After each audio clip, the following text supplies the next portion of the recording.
it sounds like the kind of speech that we would produce.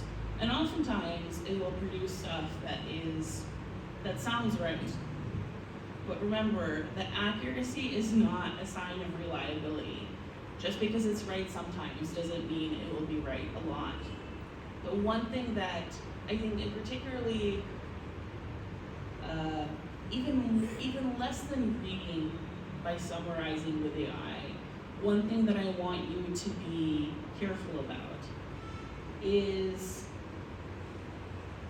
making sure that you know where your content comes from. Like, I ride the Delhi Metro a lot. And, everyone's on their phones in the metro. And you kind of peek over and go, what are you watching? And I see, a lot of the time, I see people are watching AI videos. And I'm not sure they know they're watching AI videos. I think, actually, one of my friends who's a fellow professor, she's been sending me reels on Instagram of cute cats that are generated by AI. Because at this point, AI is sophisticated enough that if you're not paying close attention to the video, you will think that it's real. And now a lot of people are using this to generate a lot of content. And that content includes news, includes various kind of reporting pieces. So it is a really important skill that you have to develop, is to, for every piece of content that you consume online in particular, is you have to ask yourself, where did this come from? If you see a video, okay, is this coming from a reliable reporting agency? Does this have the hallmarks of an AI-generated video? In particular, I mean, we're already having, political consequences from the use of AI, in that people are using, for example, something like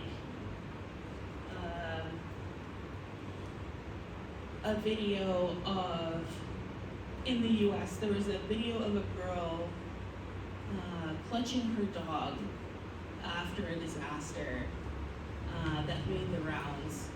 And it was used in particular to try and say, oh, the government administration is doing a poor job with disaster management, because look at this.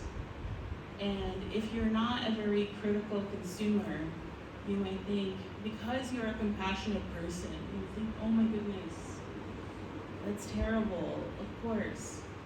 And I'm not saying that the government is managing things well, but we want to think that based on good, reliable sources. And AI sources are everywhere. And one of the things about AI is that it generates tons of content. And in fact, it often over-generates.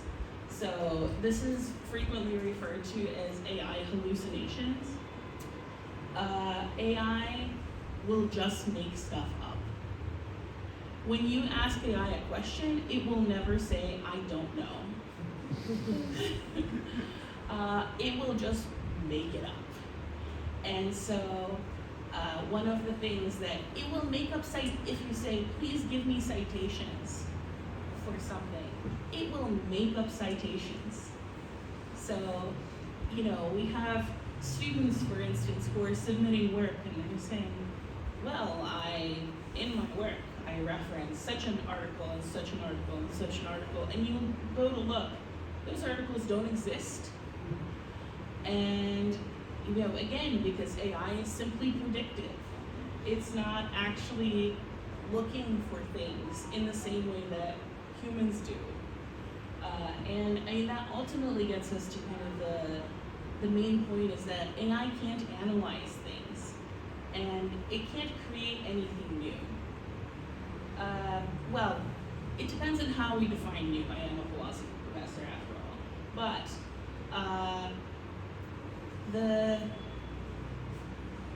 AI ultimately relies on all the work that has been produced by humans to draw that as its own training data. And then, based on all this information that is fed to the AI, it learns how to predict something that sounds human. And one of the issues is that the more AI information is out there, the more AI information is now getting fed back into the AI as training data. And so the more and more unreliable the information is getting. So before, it was taking human-generated information and predicting what that's going to sound like. Now, because AI generates so much stuff on the internet, it's now that stuff is now being fed back into the AI, and it's now generating stuff that sounds what AI, like, let me restart that sentence. It is Recycle. Exactly. but making it worse. Right? Yeah, for sure. Exactly. All right. Okay, so when it comes to writing, and one thing that I think is really helpful as early PhD students is to know kind of how, what sources to turn to. And one thing that you will almost immediately want to get is something like a reference manager. So what does that do? Basically, it is a service, it is an app where you can put in all of your reference information. So for example, if you have a collection of articles or a collection of books like PDFs, or even just the names of the sources that you're looking at, you want to keep them organized. So these reference managers are definitely not the only ones that are out there. They are kind of the three big ones. And I think it's important for you to go out there and to find one that you think is like works best for how you write, how you think. But I have found it incredibly helpful in my own research. And when you first started it, because you start with not that many sources, not that many files, you think this is not doing much for me. But as you go on in your research, as the amount of sources that you have starts reaching in the hundreds, you really need something that organizes them for you, that categorizes them for you, that makes them easily searchable. And these are some of the tools that you could use to do that. So what they can do is, one, you can store all your stuff in the same place. It also automatically formats your references for you. So if you are, you never have to spend time trying to generate a bibliography. You also, all of these are going to be apps that have their own reader. So, for example, when you're taking notes, like I was suggesting, you can take notes directly in these apps. So then every time that you open these sources, you will have access to your own notes. And yeah, you can also easily not just generate the citations, but you can also easily input them into your writing, and you can store files with them. So personally, my personal recommendation, and the one that I use, is Zotero. I find it works well for me. It is free. It also has unlimited storage on your own computer. If you want to store more than the allowed amount online in the cloud. They ask you to pay, but it is generally a really useful, its free version is still very useful. Mendeley, I used Mendeley before I switched to Zotero. I think my understanding is that it can be more helpful if you're especially working on research together with other people. So in terms of co-writing or collaborating on sources, Mendeley can be quite helpful. It kind of works in a similar model where it's free, but you can pay for extra storage. My understanding though is that it is limited both on your computer and on the cloud. So while Zotero, you can store an unlimited amount on your computer, for Mendeley, both in your computer and online, there's just a limit that you're going to hit. And then the most advanced tool is EndNote. Frankly, it has always been too expensive for me. A lot of people like to use it, and the reason that I mention it is not to recommend that you necessarily try and acquire it, but there are a number of universities that provide their students with subscriptions to EndNote, and I suspect DU doesn't. I would be surprised, but it's something to check. Whenever you change affiliation, ask them what kind of software do they give you subscriptions for, and sometimes things like that will also be something that you have available to you. And if you have it available to you, great, try it out. So in terms of structuring your writing, again, I'm sure this is information that you already have, stuff you already know, but it's nevertheless something that we want to pay particular attention to, especially in a project of the size of a PhD dissertation. It can become really easy for your writing to become disorganized when you're working on something big. And the idea is that you really want to make sure that everything in your work is supporting your thesis. Every single section has to be supporting your thesis, and it has to be supporting it in a way that is parsable by your reader.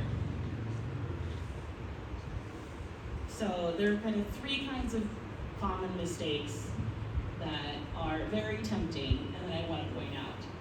First off, it is sometimes very tempting to go on an interesting tangent because as people who are interested in research, we will frequently find things that we find fascinating and we want to put into our work.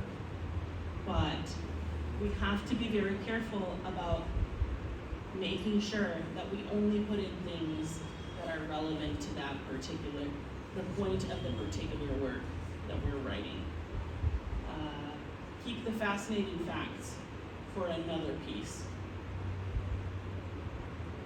Also, it is often, one of the things that I have students do most commonly is when they end up making the same point in multiple places without recognizing it. Because sometimes you say something in two different ways, it sounds like a different point. And so then what you end up doing is you end up sounding like you're just repeating yourself. And so for every section you write, you really should be asking yourself, what new thing is this contributing to my paper, to my book, to my dissertation? What point is it making that the rest of my work is not making yet? And then another thing, and this one I think is another very common one, is that sometimes we wander off with our thoughts. We start talking about something like, oh, well, here's this related point, and then kind of wander off with our thoughts, and we never fully bring it back or explain how this point ultimately supports the thesis. So then we want to make sure that not only is everything contributing, but you're also making it clear how the point is contributing to your thesis. Your reader doesn't know as much as you do. And so they might not realize what the connection between what you're saying is and what your ultimate point is. And so it should always be a concrete statement that you're making. Like, this is important because of this. And here we go again. So what are the dangers of writing with AI? It is, again, very tempting to, one, ask AI to generate some writing for you. I think when I talk to my students, all of them know they shouldn't use AI for writing, but they think, oh, I'm so busy. I can just do it. It's gonna be so quick, and it's gonna be totally fine. And fine, it's not gonna be very good, but it's something. And they generate something, they submit it. It is very easily well, that's not true. It's not very easily recognizable. I think it can actually be quite difficult to recognize, but it is not the kind of quality that we're looking for in especially graduate studies work. And for all the same reasons. Because first of all, AI just cannot be, it just cannot be properly specific. So part of the kind of slop that AI produces, it produces a lot of words without saying a lot. One of the things that you have to figure out as you develop your writing is a kind of balance between like the more abstract points you're making and the very specific, precise, concrete points that you're making. And AI doesn't do that. AI is frequently going to be, and one of the things that is kind of bizarre about reading AI-generated information is that at times you're like, this is way too specific. Why are you giving me details like this? And then at other times, it is way too vague. You're saying, don't you give me any examples? You say, like, so-and-so is a really important part of this tradition, say. It won't give you any examples. Again, because it's just predicting what the next word is going to be. It's not thinking about the topic. And of course, we already discussed hallucinations. It's going to generate just false things. If you tell it to give me a paper with citations, it will give you a paper with citations. Are those citations going to reference anything that's out there? Some of them. Will the information say what those particular pieces that it's referring to say? Sometimes. It's just not very reliable at all. And again, one of the things that you want as PhD scholars, like you're really at the forefront of human knowledge, and you are trying to generate something new. You're trying to contribute something that doesn't already exist in terms of synthesizing different thoughts, analyzing different traditions or texts or ideas. And that's just something that AI cannot do. And so ultimately, even though it's much quicker, it's just not worth it. because it's not going to do the thing that you actually want it to do.